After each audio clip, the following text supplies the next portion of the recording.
Mesdames, Messieurs, bonjour. Votre revue d'actualité de ce mardi. Charles Blé Goudé a fêté ce samedi 23 novembre l'an 2 de son retour en Côte d'Ivoire au terme de son procès à la Cour pénale internationale CPI. La cérémonie s'est déroulée à Gagnoa, centre-ouest du pays, occasion saisie. Le président du Congrès panafricain pour la justice et l'égalité des peuples, COJEP, pour appeler ses partisans à ne jamais céder aux coups bas politiques dans la vie. Tout est dynamique, a-t-il suggéré. Pour mieux faire passer son message, il a brandi la jurisprudence Ousmane Sonko au Sénégal, invoquant les déboires que le leader de PASTEF a subis sous Macky Sall une dizaine de jours avant les élections.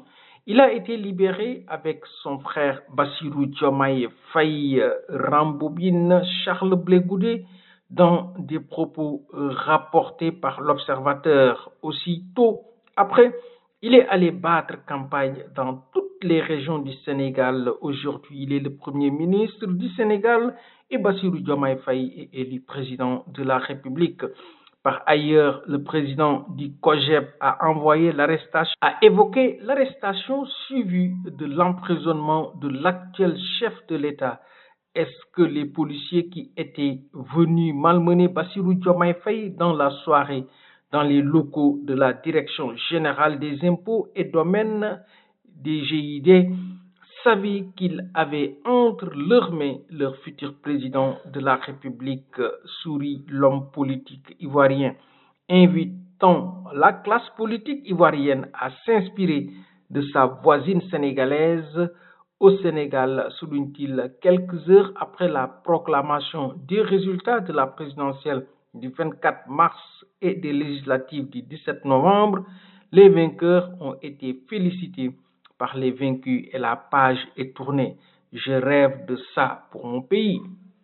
L'homme d'affaires Abou Mbaké, alias Amir Abou, a été placé sous mandat de dépôt pour escroquerie et blanchiment de capitaux. Dans sa livraison de ce lundi, Libération annonce que les enquêteurs de la DIC chargés du dossier ont fait de curieuses découvertes sur le président de Stam Global Business. Il est titulaire d'un passeport diplomatique sénégalais numéro 21 PD 14 881, rapporte le journal soulignant que le document a été délivré le 14 mars dernier, à 10 jours de la dernière présidentielle. Et alors, lors d'une perquisition au domicile d'Amir Abou à Sicap Foire, poursuit Libération, les enquêteurs ont mis la main sur des autocollants marqués His Excellency Amir Abou Special Advisor to MBS, son Excellence Amir Abou, conseiller spécial de MBS, les initiales MBS, renverré au prince héritier d'Arabie Saoudite, Mohammed Ben Salman.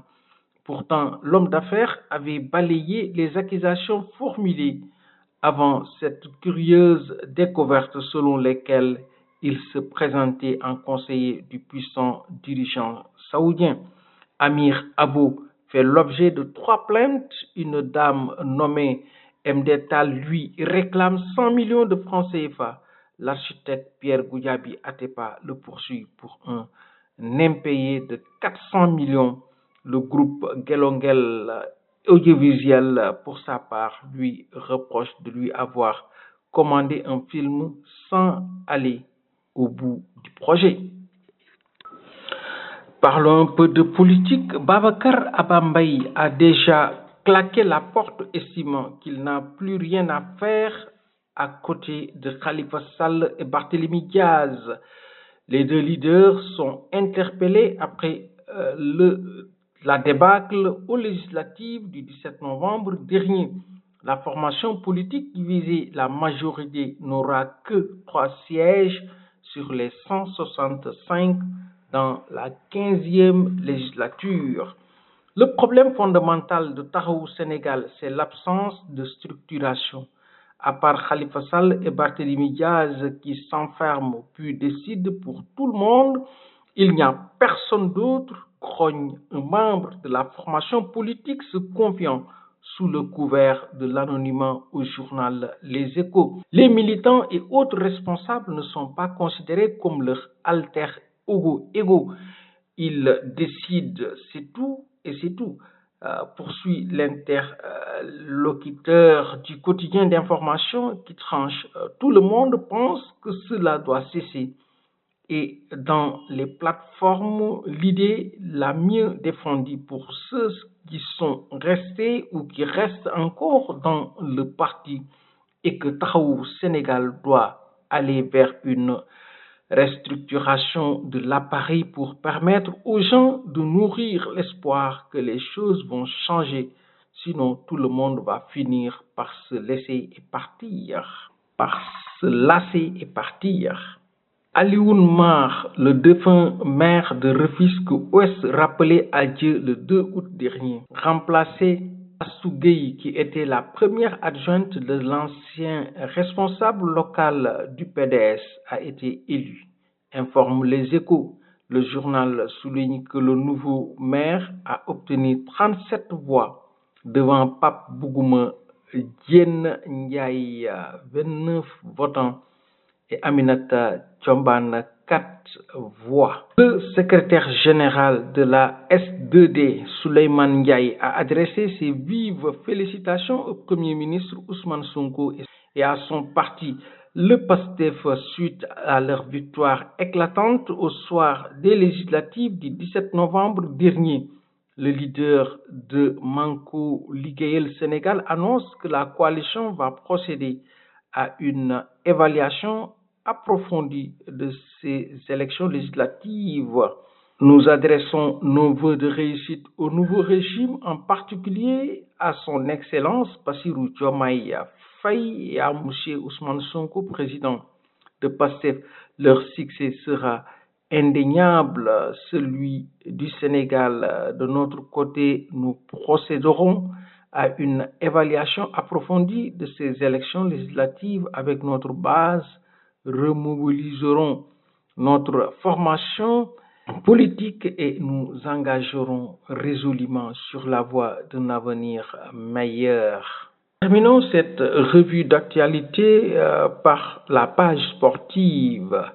Absent lors des derniers rassemblements des Lions, Mikayil Ngor Faye traverse une période difficile avec le Stade Rennais, qui a enchaîné 3 défaites consécutives. Ces contre-performances ont coûté sa place à l'entraîneur Julien Stéphane, remplacé par l'Argentin Jorge Sampaoli. Cependant, ce dernier, tout juste arrivé, s'est montré très critique envers le jeune international sénégalais. En effet, dimanche, lors de la défaite de Rennes à Lille, 1-0, Sampaoli a exprimé son mécontentement face à l'attitude de l'ancien pensionnaire de l'Académie Diambar.